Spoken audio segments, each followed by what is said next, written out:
আসসালামু আলাইকুম। আজকে আমি এই নেক ডিজাইনটা করে দেখাবো।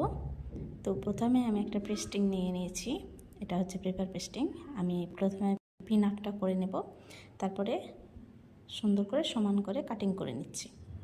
এখন আমি গলার মাপ দেওয়ার জন্য 3 ইঞ্চিতে দাগ কেটে নিলাম। তারপরে হচ্ছে 6 ইঞ্চিতে দাগ করে নিলাম। এখন আমি সমান করে দাগটা দিয়ে দিচ্ছি।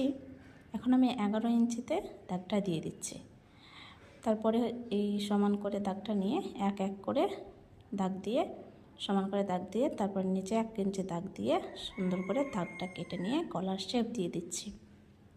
তো গলার শেপটা দিয়ে দেওয়া হলো।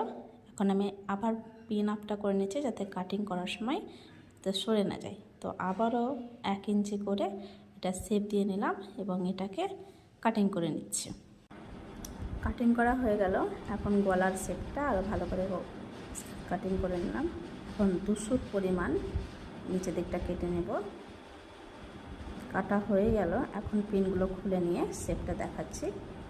এই লাভ শেপটা দিয়েছিলাম আমি, লাভ শেপটা সুন্দরভাবে চলে এসেছে। এখন আমি 13 থেকে 15 ইঞ্চি মতো চওড়া একটা কাপড় নিয়ে নেব, আর লম্বায় যতটুকু তোমরা পারো ততটুকু নিয়ে নেবা।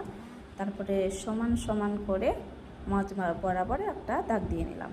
এখন পেপার পেস্টিংটাকে গলার যে কাটিং সেটাকে প্রেস করে নিচ্ছি। এখন কাটিং করে নেব, 1/2 ইঞ্চি করে কাপড় রেখে এখন কাটিং করে নিচ্ছি। কাটিং হয়ে গেলে এখন আমি ছোট ছোট করে কাট করে নিচ্ছি।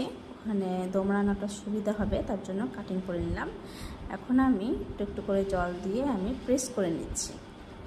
সুন্দর করে পুরোটা প্রেস করে নেব। এখন প্রেস করার প্রায় কাছাকাছি। এখন আমি এটা আবারও একটু একটু করে জল দিয়ে প্রেস করে নিচ্ছি। প্রেস করা হয়ে গেল। এখন আমি উল্টো দিকটা ভালো করে প্রেস করে নিচ্ছি।